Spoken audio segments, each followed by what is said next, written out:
வணக்கம் தமிழ் ஜனம் big news பகுதிக்கு உங்களை வரவேற்கிறேன்.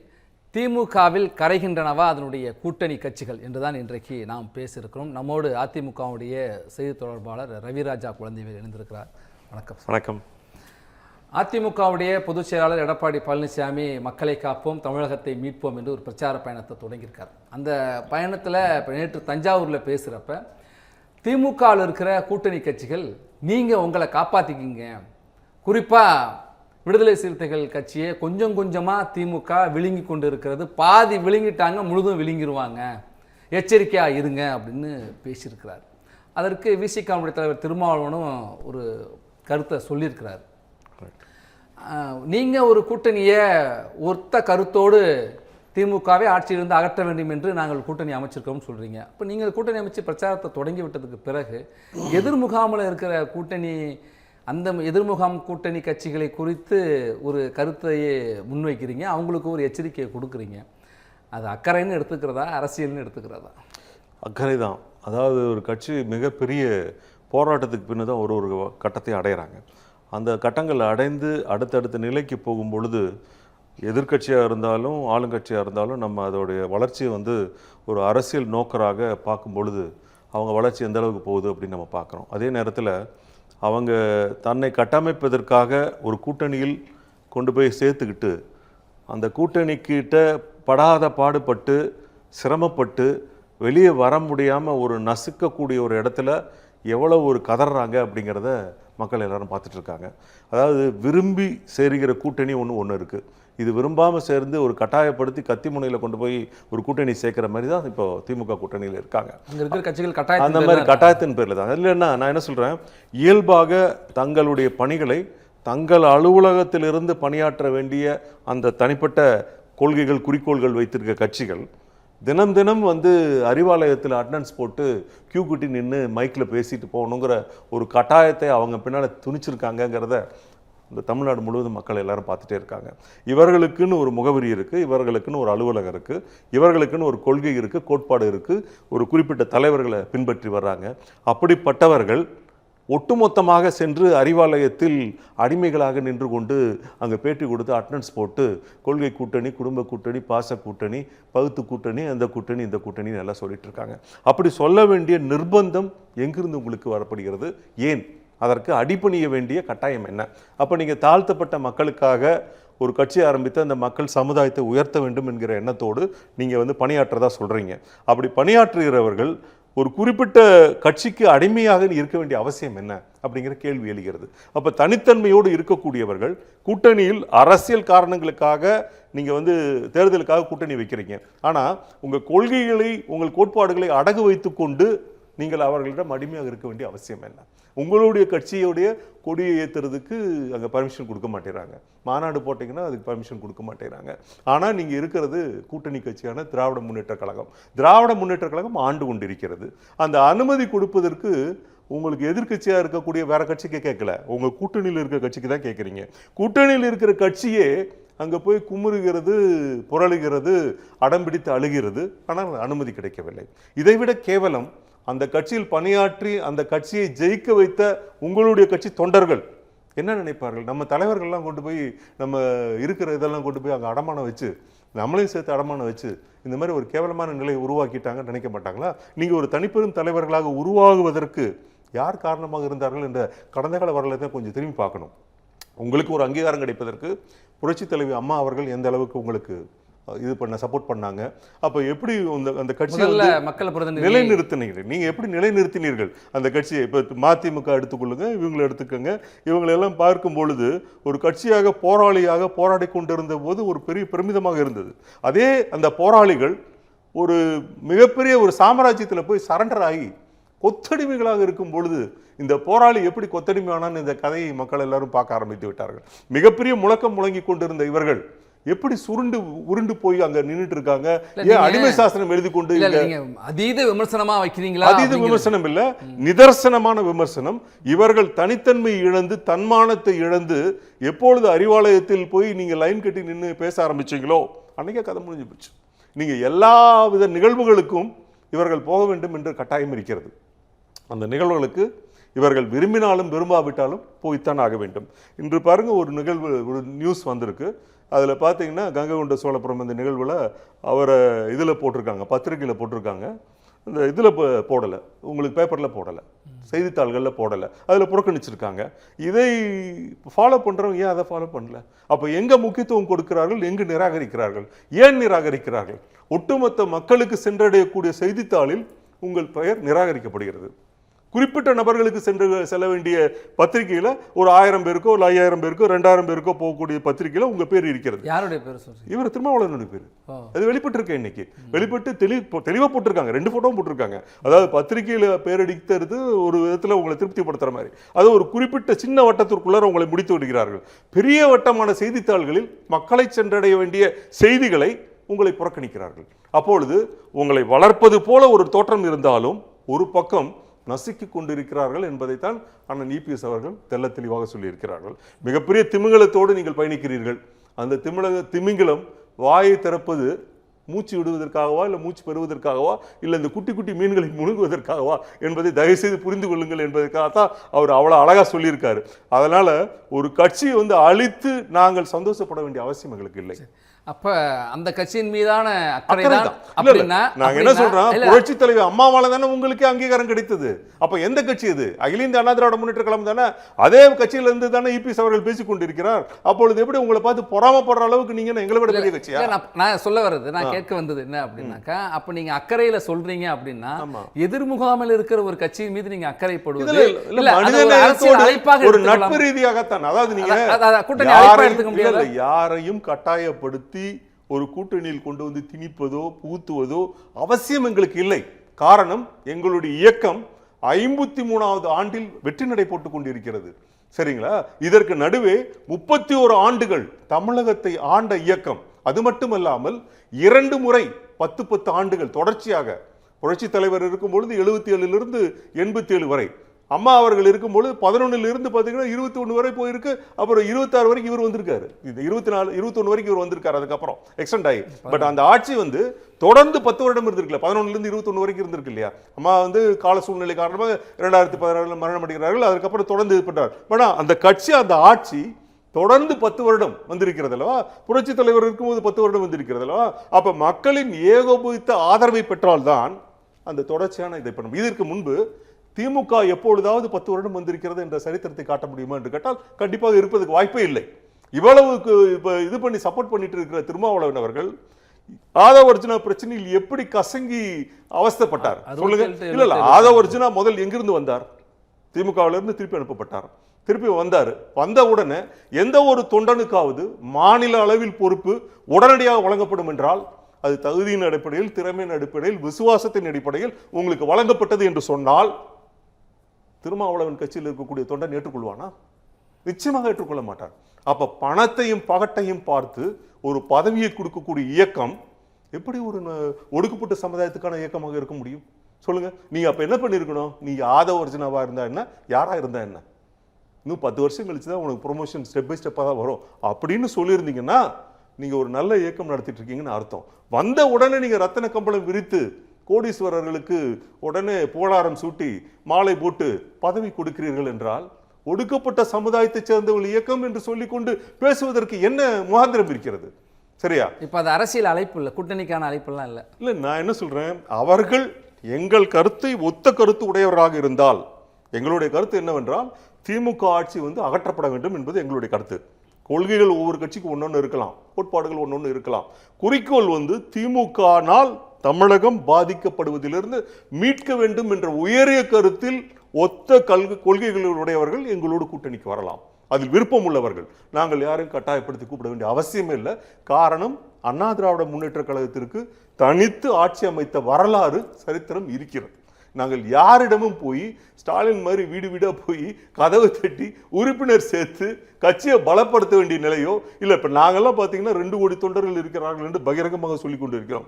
திமுகவிலிருந்து என்றாவது எத்தனை தொண்டர்கள் இருக்கிறார்கள் என்று எந்த தலைவராவது, எந்த ஒரு கீழ்மட்ட தலைவராவது சொல்லியதாக வரலாறு இருக்கிறதா?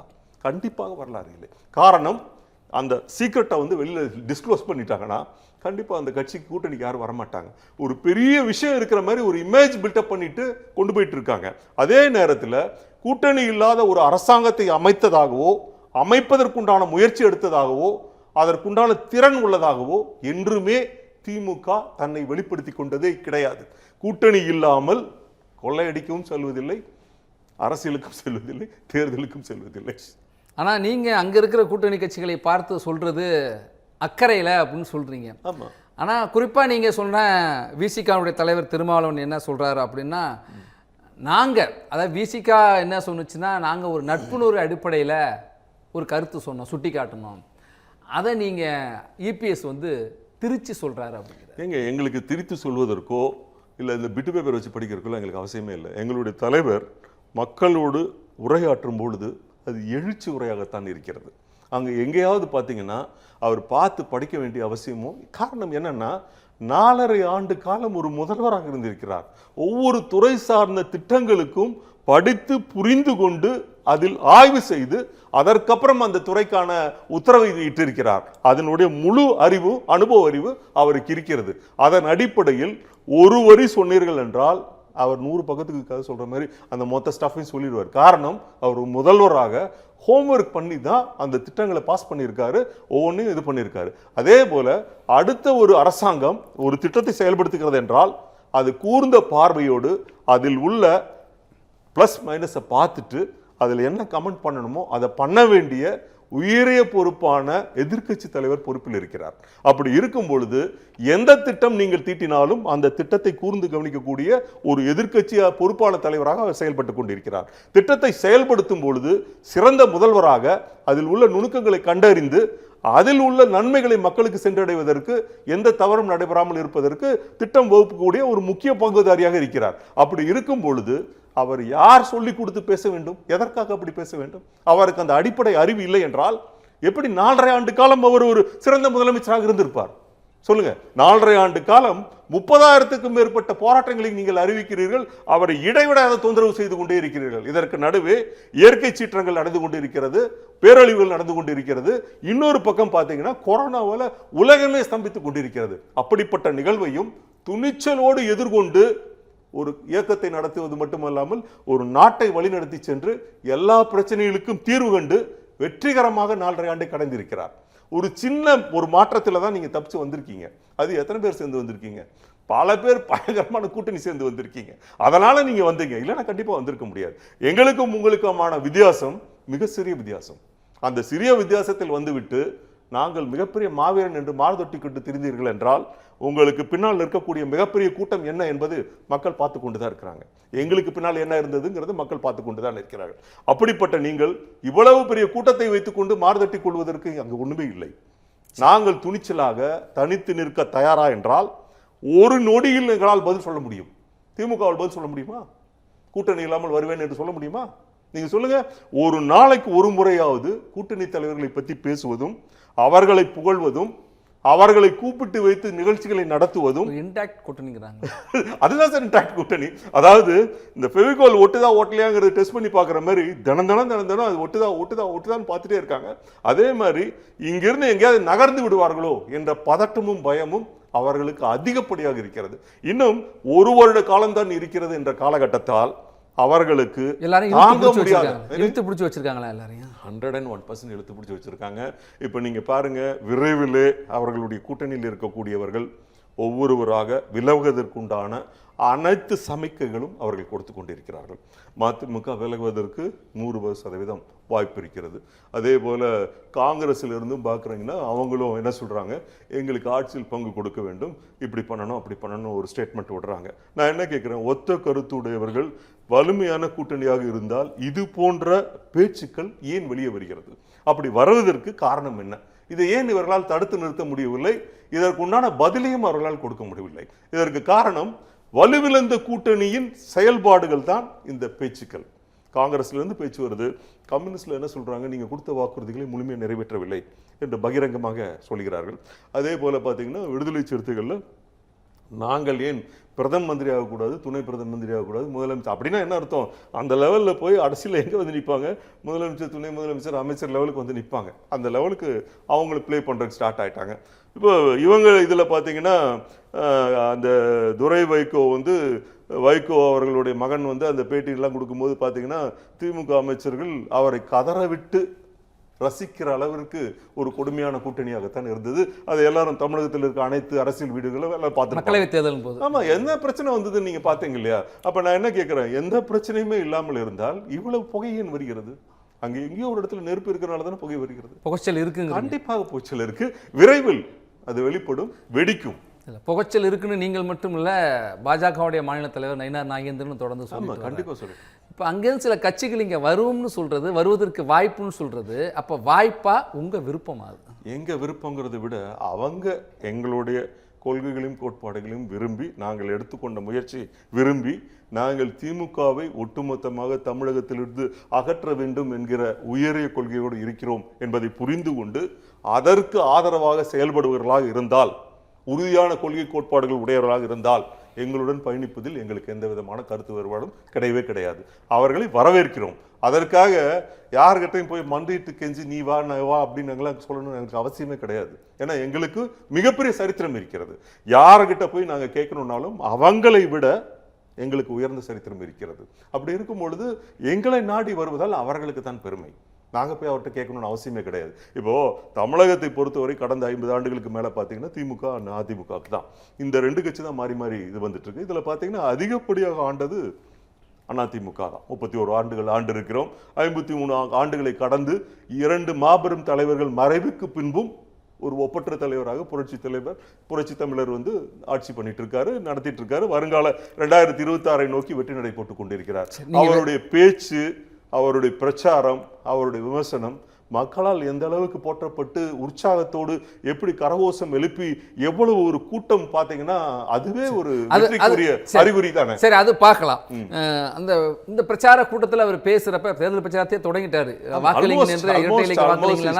வாக்கு கேட்கறதையும் நம்ம பார்த்தோம். அங்க பேசுறப்ப குறிப்பிட்டு விசிகாவை சொன்னார். அப்போ மற்ற திமுக இருக்கிற மற்ற கூட்டணி கட்சிகளும் உங்களை கரைச்சிருவாங்க, உங்களை நீங்கள் காப்பாற்றிக்கிங்கன்னு சொல்கிறாருல்ல. இப்போ விசிகாவை தவிர பிற கட்சிகள் மதிமுகவிற்கோ காங்கிரஸுக்கோ கம்யூனிஸ்டுக்கோ அங்கே என்ன பிரச்சனை, அந்த கட்சிகள் கரைந்து இல்லை அப்படி ஒரு கேள்வி வருது, அது சரியா அப்படிங்கிறத உங்களுடைய பதிலை ஒரு சிறிய இடைவேளைக்கு பிறகு தொடர்ந்து இணைந்து. திமுகவில் கரைகின்றனவா கூட்டணி கட்சிகள் என்றுதான் பேசிக் கொண்டிருக்கிறோம். நம்மோடு அதிமுகவுடைய செய்தி தொடர்பாளர் ரவிராஜா குழந்தைவேல் இணைந்திருக்கிறார். நான் இடைவெளிக்கு முன்னாடி ஒரு கேள்வியை வச்சேன் சார். விசிகாவுக்கு இந்த பிரச்சனையை சொல்றீங்க, வேற எந்த கட்சிகளுக்கு என்ன பிரச்சனை? வேற எந்த கட்சி பிரச்சனை இல்லைன்னு கேளுங்க. எல்லா கட்சியும் அவங்க பிரச்சனையை வெளியே சொல்ல முடியாமல் இருக்காங்க. அந்த கட்சி ஆனால் பிரச்சனைகள் வெளியே உலகத்துக்கு வந்துட்டே தான் இருக்கு. திமுகவில் பார்த்தீங்கன்னா இப்போ அடுத்தது மதிமுகவில் பிரச்சனை ஓடிட்டு இருக்கு. இல்ல மல்லை சத்யா வெளியே போறாரு, அதை வந்து அவங்க அப்படியே திமுக கொண்டு வரதுக்கு உண்டான முயற்சிகளை மேற்கொண்டு மதிமுக உடைக்கிறாங்க. அது ஒரு பக்கம் உள்ள சேர்த்து உள்ள வச்சு காலி பண்ணிடுவாங்க, அந்த மாதிரி பண்ணிட்டு இருக்காங்க. அடுத்தது பார்த்தீங்கன்னா காங்கிரஸ்லயே வந்து 2 விதமான கருத்து மோதல்கள் இருந்து கொண்டு இருக்கிறது. ஒன்று வந்து திமுகவுடன் கூட்டணி இருக்க வேண்டும் என்ற ஒரு கோதல், அதுக்கப்புறம் அதிமுகவோட போனல் தான் நமக்கு வாழ்வு அப்படிங்கிற மாதிரி ஒரு 2 ஒப்பீனியன் போயிட்டு இருக்கு. அதுலேயும் கிளாஷ் இருக்கிறதுனால தான் நிறைய பிரச்சனைகள் ஓடிட்டு இருக்கு. இதுக்கு நடுவில் பார்த்தீங்கன்னா திமுக வந்து காங்கிரஸோடு கூட்டணி வைத்துக்கொண்டு காங்கிரஸில் இருக்கக்கூடிய மூத்த தலைவர்களை பற்றி கீழ்த்தரமான விமர்சனங்களை, காமராஜ் எவ்வளவு எளிமையானவர், எவ்வளவு நேர்மையானவர், எவ்வளவு தூரம் தமிழகத்திற்கு ஒரு மிகப்பெரிய கல்வி தந்தையாக இருந்து ஒரு பெரிய வழிகாட்டியாக இருந்திருக்காரு. அவர் வந்து ஒரு காங்கிரஸ் பேரியக்கத்தினுடைய ஒப்பற்ற சொத்து, அவர் பெரிய சொத்து. அவரை வந்து ஒரு கீழ்த்தரமான விமர்சனங்கள் பண்ண வேண்டிய, அவர் இறந்த எத்தனையோ வருடங்கள் ஆகிவிட்டது. அவர் இருந்த வாழ்க்கை பார்த்தீங்கன்னா அவர் பெரிய சொத்துன்னு பார்த்தீங்கன்னா 2 சட்டு 2 வேட்டி இருக்கும், இவ்வளோதான் அவர் சொத்து அப்படிங்கிற அளவுக்கு தான் அவர் பெரிய பேர் எடுத்திருக்காரு. அவர் வந்து ஏசி இல்லாமல் வாழ்ந்தது இல்லை, அவர் அப்படி வாழ்ந்தார் இப்படி வாழ்ந்தார். நான் என்ன சொல்கிறேன், அவர் ஒரு எளிமையான மனிதர், மிக மிக எளிமையான மனிதர். அப்படிப்பட்ட ஒரு எளிமையான மனிதரை பற்றி திராவிட முன்னேற்ற கழகத்தை சேர்ந்த ஒரு மூத்த உறுப்பினர் கருணாநிதியோட கையை பிடிச்சிட்டு நீதான் இதெல்லாம் நம்புற மாதிரி இருக்கா சொல்லுங்க? அவ்வளவு ஒரு எளிமையானவர், நேர்மையானவர். அது அதற்கு ஆப்போசிட்டா வந்து ஒரு சரியான இது இல்லாதவங்களை போய் நீங்க வந்து ஒரு அரசியலில் ஊழலின் உச்சகட்டத்தில் இருக்கக்கூடியவர்களை போய் நீங்க தான் இந்த நாட்டை காப்பாற்றணும், நீ இல்லைன்னா இந்த நாடை காணாமல் போயிடும், நீ இல்லைன்னா வழிகாட்டுதல் இல்லாத ஒரு இது மாதிரி ஆயிடும், மாலும் இல்லாத கப்பல் மாதிரி ஆயிடும்னு சொன்னாருன்னா யாராவது நம்புவாங்க? அப்படியே இருந்தால் கூட நான் என்ன சொல்கிறேன், காங்கிரஸ் பேரியக்கம் உண்மையிலேயே வெட்கி தலைகுனிய வேண்டும். காரணம் என்னவென்றால் அவர்களுடைய தலைவரை கொன்றவர்களை இவர்கள் தியாகிகள் என்று கூப்பிட்டு வந்து பாராட்டி அவங்களுக்கு விருது கொடுக்குற மாதிரி பாராட்டி எல்லாமே பண்ணுறாங்க. அப்போ அதை வந்து ஒரு கூட்டணி கட்சிக்குள்ளே இருந்துக்கிட்டு ஒரு தேசிய தலைவரை, பிரதம மந்திரியாக இருந்தவரை கொல்லவர்களை சிறையிலிருந்து வெளியே கொண்டு வந்து இவர்கள் அவர்களை பாராட்டி உச்சி முகர்ந்து இது பண்ணுறாங்க அப்படின்னா, அப்போ என்ன மாதிரி உறவு அது? அந்த உறவு ஒரு நியாயமான உறவாக எடுத்துக்க முடியுமா, இல்லை எப்படி ஒரு நேர்மையான அரசியல் கூட்டணியாக எடுத்துக்க முடியும் சொல்லுங்க? ஒரு காழ்ப்புணர்ச்சியான கூட்டணி தானே. ஒரு தலைவரை அந்த அது சட்ட ரீதியான உச்சநீதிமன்றம் வரை சென்று வந்தது. சரி, என்ன வேணா இருக்கட்டும், நான் என்ன வேணா இல்ல அந்த சம்பந்தப்பட்ட நபர்கள் ராஜீவ் படுகொலையில் சம்பந்தப்பட்டவர்கள் என்பதை எங்காவது மறைக்க முடியுமா, மறுக்க முடியுமா, இல்ல மறைக்க முடியுமா? எதுவும் பண்ண முடியாது. இல்ல அதுலயுமே நிறைய வெளிச்சமா உலகத்திலேயுமே இன்னும் தொக்கி நிக்கிற கேள்விகள் இருக்கு. விசாரணை முழுமையாக நடத்தப்பட வேண்டும், இருக்கு. அதெல்லாம் என்ன தொடர்ந்துட்டு இருக்கு. நம்ம அதை கடந்து இப்ப காமராஜருக்கே வந்துடும். காமராஜர் குறித்த விமர்சனத்துக்கு எதிர்வினை ஆற்றுனாங்களே. இப்ப திருச்சி வேலுச்சாமி போன்றவங்கலாம் கடுமையா திமுக விமர்சனம். திருச்சி வேலுச்சாமி அவர் உணர்வுபூர்வமாக பேசுகிறார். தமிழகத்தினுடைய மாநில தலைவர் அதற்கு உண்டான ரியாக்ஷன் பண்ணணும் இல்ல, செல்வ பெருந்தகை பண்ணணும் இல்ல, கட்சி மேலிடம் முதலமைச்சர் பார்த்துட்டு வந்தார். முதலமைச்சர் பார்த்து என்ன சொல்லிட்டு இருக்காரு, கொஞ்சம் சத்தமா பேசாதீங்க, மெல்லமா பேசுங்க, எல்லாரும் கேட்குது, எல்லாரும் அப்ஜெக்ஷன் பண்றாங்க. முற்றுப்புள்ளி சர்ச்சை தீர்வு இல்ல, நான் என்ன சொல்றேன், சர்ச்சை தீர்வு காணுவதற்கு முன்பாக ஒரு தலைவரை பற்றி பேசுகிற தகுதியும் தராதரமும் இவர்களுக்கு இருக்கிறதா? கூட்டணி வைத்துக் கொண்டோம் என்பதற்காக எதை வேண்டுமென்றாலும் என்ன வேண்டுமென்றாலும் பேசுகிறார்கள் என்றால், அந்த ஒரு பழமை வாய்ந்த ஒரு கட்சி, தேசியவாத கட்சி, அந்த கட்சியில் இருக்கக்கூடிய ஒப்பற்ற தலைவரை கீழ்த்தரமாக விமர்சனம் பண்ணுவதை நீங்க ஒரு எம்பி சீட்டுக்காக உங்களுடைய தன்மானத்தை அடமான வச்சிடுறீங்க, உங்களுக்கு கூட்டணிக்காக ஒரு தன்மானத்தை அடமான வச்சிடுறீங்க. ஒரு தலைவரை வந்து இகழ்ந்து பேசினாலும் அந்த கட்சி மண்டியிட்டு அவர்களிடம் கூட்டணி வைத்துக் கொள்கிறது. அப்படி ஒரு கேவலமான அரசியல் வாழ்க்கை காங்கிரசுக்கு தேவையா? அவர்கள் போற்றப்பட்ட தியாகிகளாக இந்தியாவை ஒப்பற்ற இதை காப்பாற்றினவங்க அப்படிங்கிற ஒரு பேர் புகழ் இருக்கக்கூடிய ஒரு கட்சி கேவலம் ஒரு பதவிக்காக தமிழ்நாட்டு அரசியலை தக்க வைக்க வேண்டும் என்பதற்காக இவ்வளவு கேவலமாக விமர்சனம் செய்கிறவர்களோடு காம்ப்ரமைஸ் பண்ணிட்டு போகணும்னு என்ன அவசியம் இருக்கு? நான் என்ன சொல்றேன், நீங்க எத்தனை கட்சியோட கூட்டணி வைத்தாலும் தமிழகத்தில் நீங்கள் ஆட்சிக்கு வரப்போவதில்லை. நீங்கள் சாதிக்க போவது என்ன? மிஞ்சி போனா எம்எல்ஏ வருவீங்க, இல்லை கவுன்சிலராக வருவீங்க. இது தவிர வேறு எதுவும் நீங்க பண்ணதா கடந்த 50 வருட கால சரித்திரத்தில் கிடையவே கிடையாது. அந்த ஒரு விஷயத்துக்காக உங்களுடைய ஒட்டுமொத்த தன்மானத்தையும் திமுகவிடம் அடகு வைத்துக் கொண்டு நீங்கள் இந்த கட்சி நடத்தி இங்கே வாழ வேண்டும் என்பது என்ன தேவை இருக்கு? நீங்க அந்த கூட்டணியில இருக்கிற ஒரு கட்சி நீண்ட, அதாவது 2019 தேர்தல், அப்புறம் 21, 24, அப்புறம் இடையில உள்ளாட்சி. இல்லை, இப்போ எங்களே வந்து நீங்க என்ன சொல்றாங்க, கூட்டணி ஆட்சி அப்படிங்கும்போது நாங்கள் துணிந்து அதுக்கு பதில் சொல்றோம் இல்லையா?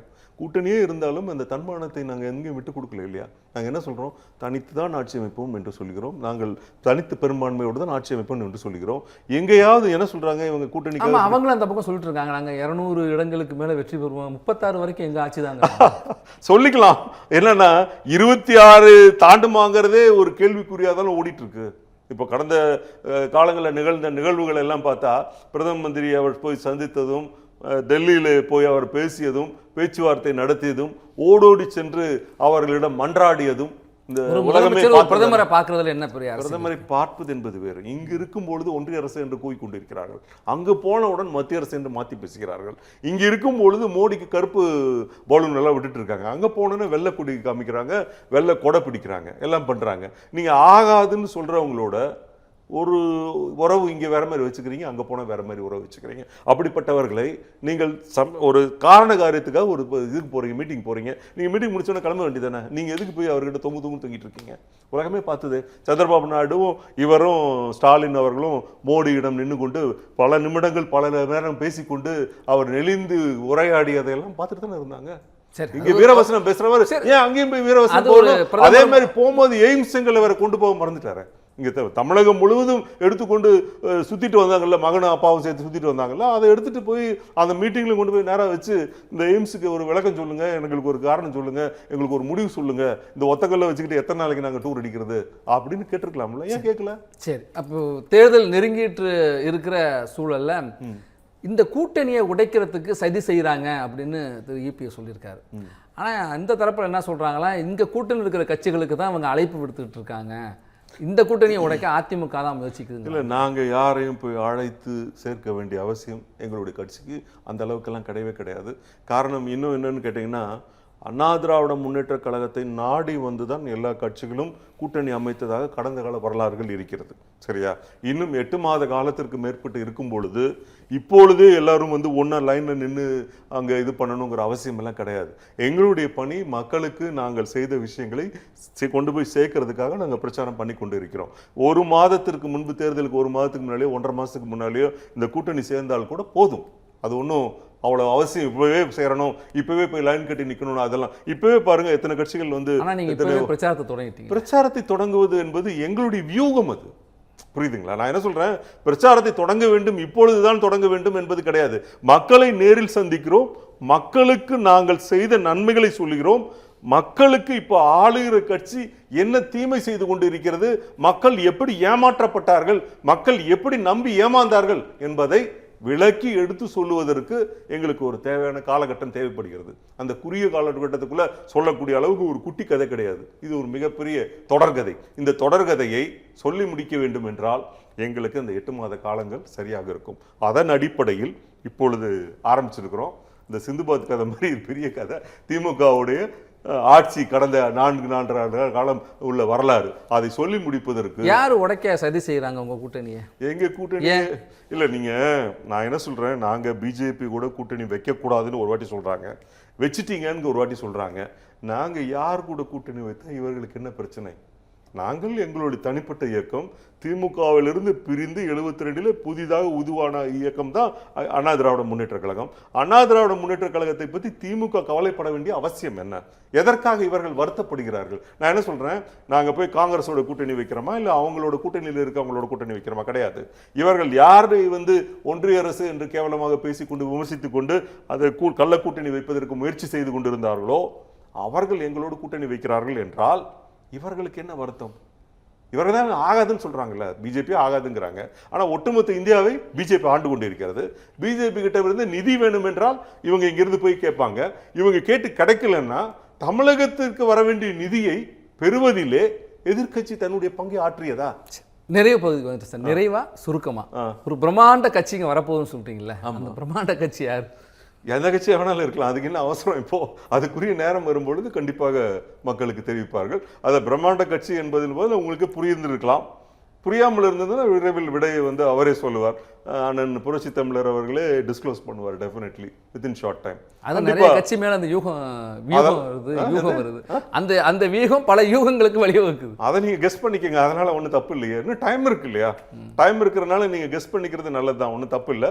விரைவில் அதற்குரிய நேரம் வரும்பொழுது கண்டிப்பாக வெட்ட வெளிச்சத்திற்கு அந்த கூட்டணி மக்கள் முன்னால் வரும். நேரம் ஒதுக்கி உங்களுடைய கருத்துக்களை இந்த நேரில் மிக்க நன்றி. மீண்டும் ஒரு பேசுபொருளோடு சிறப்பு விருந்தினரோடும் சந்திப்போம்.